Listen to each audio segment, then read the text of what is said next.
आरो नोंथांमोनहा मिथिगौ बे हाग्रामा महिलारि सारनि दल बिपिएफआ आगोलाव बिसिना एमसिएलएआनो 40-39मोन।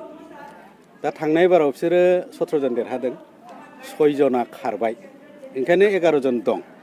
बे 11 जनाबो जोंजों जगाजग खालामगासिनो दं सासे सानै, आरो माखासेया खिन्थु बिजेपिजों जगाजग खालामगासिनो दं।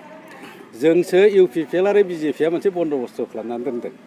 दाथ' सरकारा सोलिगासिनो दं, इएमनिबो जोंहा खथा गैला, ओंखायनो इउपिपिएलआबो बिसोरखौ सासेबो लानो नाङा आरो जों बिजेपिआबो लाया, बे बन्द'बस्थ थादों। आरो आं बुंनो नागिरो जे बिस्रा सिगाङाव सानै एमपि दंमोन बिपिएफहा, लकसभायाव आरो रायजसभायाव, दिनैथ' 0। एमएलएआबो 12 जनमोन, दिनैथ' 3ल'सैसो। एमसिएलएआबो खेबसे खालि मोनदों 39 जन, खेबसेयाव मोनदों 29 जन, खेबसेयाव मोनदों 17 जन, खेबसेयाव मोनदों 19 जन, आरो दाथ' 11 जनल'सै, नङा होमबा? एमएलएआबो 3ल'सै, चरन बर', दुर्गादास बर' आरो रबिराम नार्जारि। ओंखायनो बियो सान हाबसि जानाय मोनसे दोलो होननानै जों सानो। बिसोर जोंजों हाया। चन्दन ब्रह्मआबो इउपिपिएलआव जगदान जानायसै होननानै खोनानो मोनबाय थादों सार।